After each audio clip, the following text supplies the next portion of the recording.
Our reading kind of got out of whack because we had to push the James Baldwin excerpts and Malcolm X Ballad of the Bullet. So those will be the only two.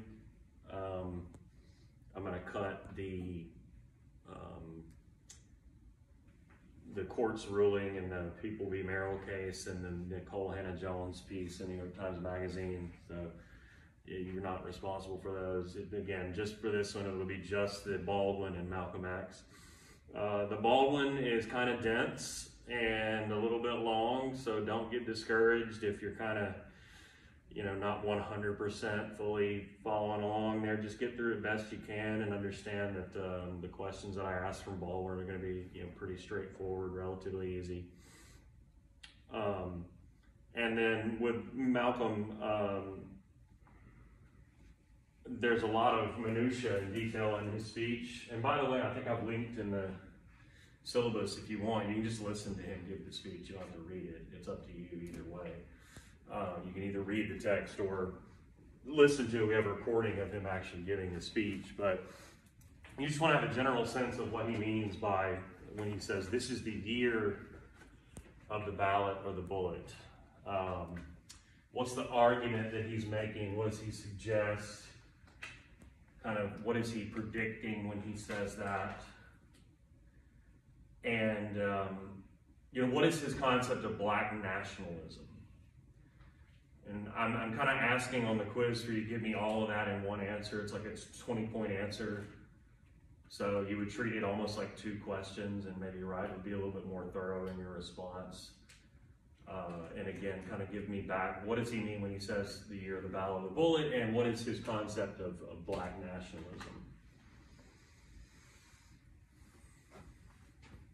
And since both of those are kind of lengthy, again, that's it in terms of extraneous reading. We did, of course, watch this film the last couple of days. Kind of the thesis of the film is the idea that there's this loophole in the 13th Amendment, and you should be able to tell me what is that loophole. And obviously the four of you that have been here and watched this, you should be pretty easy to answer that one. When we're talking about mass incarceration and this exception for slavery or involuntary servitude in the 13th Amendment, and it does not apply if you've been convicted of a crime. And then looks like it's actually 3 questions from the film. So those of you at home, if you have not watched the film, you're definitely going to want to do that, or you're kind of throwing away 30 points. The film looked a little bit at presidential policies from kind of administration to administration, and they noted the actions of various presidents along the way since the 60s that have contributed to mass incarceration. So, from the late 60s on to 2000 or so, you should be able to indicate, which are the presidents that the film kind of singles out for their actions, and it's across the political aisle, if you'll recall. The ones that are either out there saying law and order, or the ones that are saying war on drugs and welfare queen, or the ones who are signing major legislation with mandatory minimum sentences and 3 strikes and you're out and that kind of thing.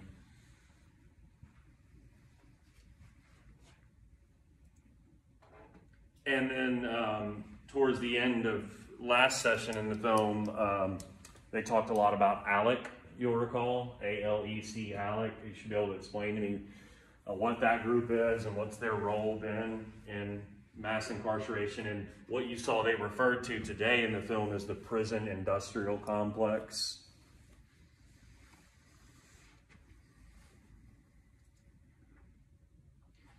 One final thing that doesn't have anything to do with the quiz, but since that's the last film question, some of the people you heard from there are people that we're getting close to that extra credit day where you kind of pick one of those essays from the New York Times 1619 project, and I think only one person has told me which one they want to do.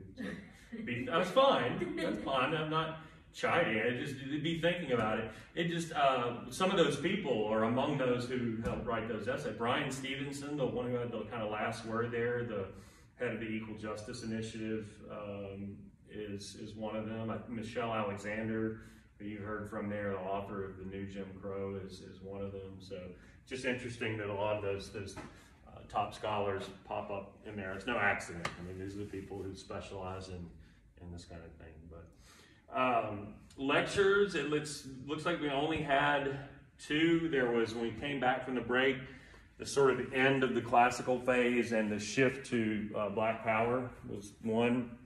And then we had that conservative counter-revolution lecture would be the other one. So if you're looking at the sum total of what's covered, it's the film, Baldwin, Malcolm, and those 2 lectures.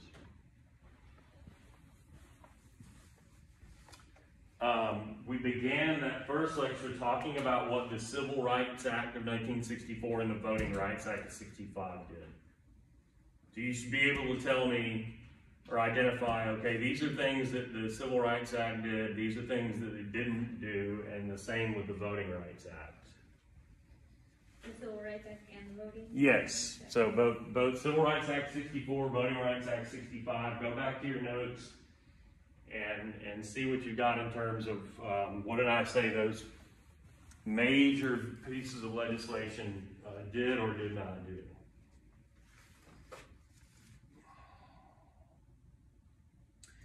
And then I kind of indulged myself by talking about my area of expertise, school desegregation. And I talked about the shift from just desegregation under freedom of choice to actual integration under compulsory assignment, and how the latter contributed to white flight. That's something you should be able to talk about, the difference between freedom of choice and compulsory assignment, which might also include, but didn't necessarily include, busing, like we talked about. And then how that contributes to different kinds of white flight.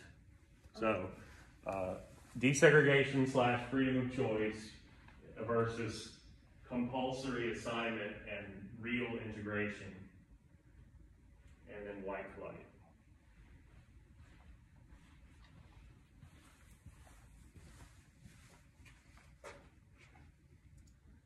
And then in the conservative counter-revolution lecture, I talked a bit about the presidency of Ronald Reagan as a sort of culmination of this conservative counter-revolution, or its sort of realization, if you will.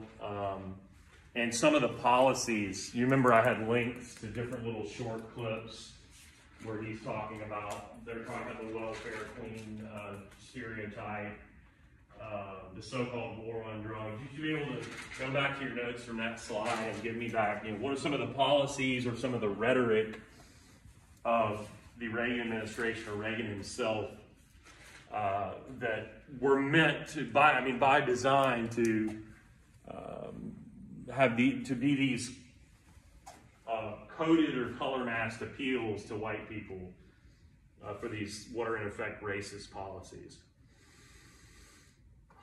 When you mean by policies, do you mean like like the war on drugs, for example? Yeah. Okay. Yeah. But you could talk too about some of his rhetoric, like I need to say the welfare queen trope, where he takes this one totally unrepresentative case of this one individual and makes it out as if every black person's scamming the system, right? As a way of saying we're going to cut your taxes because they shouldn't be going to these kind of people, by which he means black people generally, but he doesn't have to say that, right? They try to cover it. Exactly. Yes? This from the film? This is from the Conservative Counter-Revolution lecture, although they also talked about it in the film to the extent that Reagan was the guy, like Nixon, out there talking about law and order. He's the one who, Nixon kind of articulates war on drugs, but Reagan's the one that actually makes it real, right? With these mandatory minimum sentencing and hugely disproportionate sentences for people who get busted with crack versus powder cocaine. That policies that very clearly have a massively disproportionate effect on people of color, but that don't have to outright say as much, right? So this is definitely something that I talked about in a lecture that was subsequently then covered in the film, right?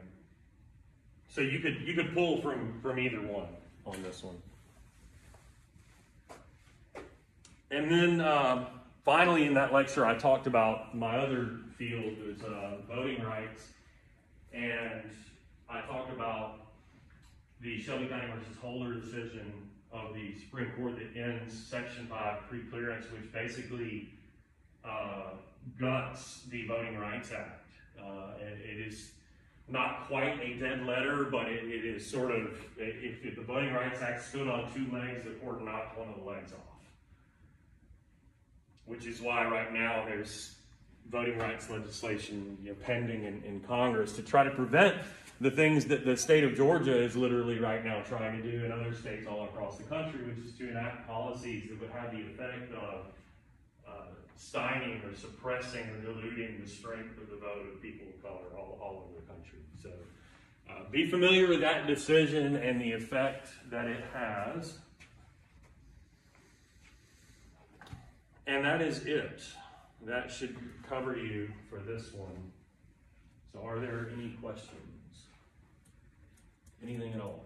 So there's four questions? It should be 11.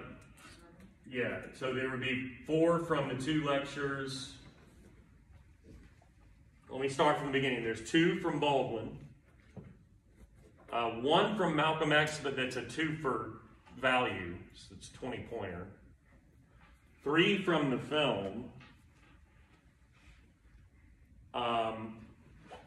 And then, looks like, 5 from the 2 lectures. So I told you I'd ask you about Civil Rights Act, Voting Rights Act, school desegregation, Reagan, and Shelby County versus Holder.